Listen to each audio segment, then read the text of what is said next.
Challenging times for a lot of business owners these days, and we're going to check in with an owner of a business in downtown St. Catharines, Chris Charkowy, the owner of Mind Bomb Records. Welcome, Chris. Thanks, Mike.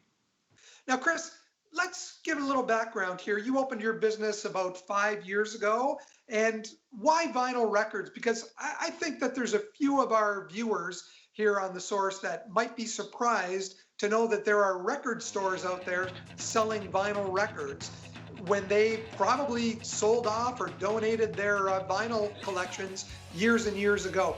Tell us what prompted you to open up a vinyl record store.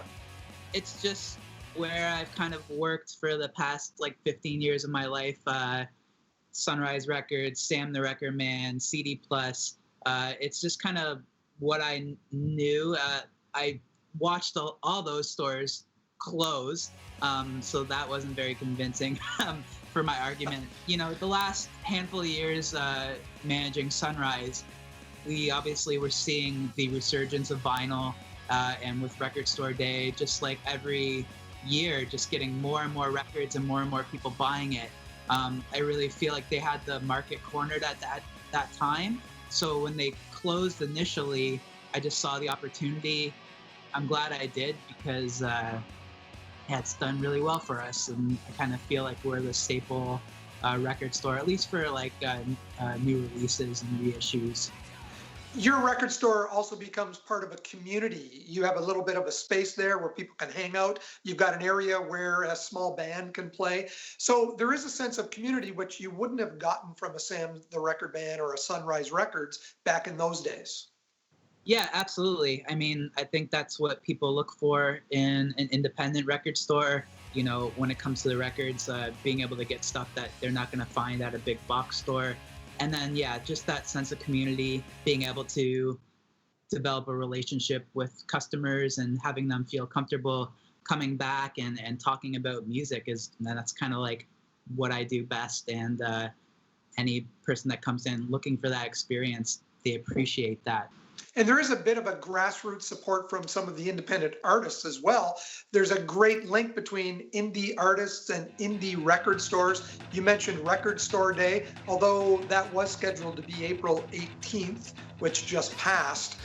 It's like second Christmas for us. It's just a day where people, regardless if they're buying Record Store Day product, I think they just kind of come out and, it's like something like National Cheeseburger Day or something. It's like, I gotta get a cheeseburger today. It's like, I got to go and support my local record store and at least go and buy a record and show my appreciation. And that's what we see every year. Line up at the door. And it's a kind of a bummer that it didn't happen. It is postponed till June. We'll see if it happens then. Not being able to have that big boost of sales that one day in April, which is something that you probably counted on. How does that affect you?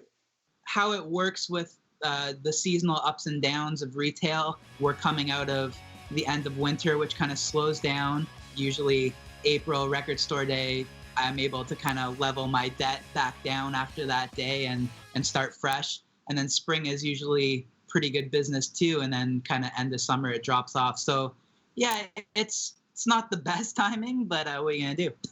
Except that you did start an online store, so that has allowed you to continue making sales while your physical store is closed.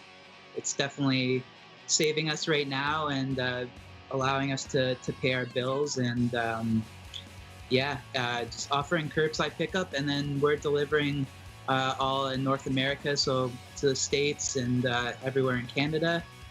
So at least we're still able to move products. A lot of my distributors are still closed, so it's hard to kind of get some of the new releases and restocked on some crucial stuff, but we're making it work.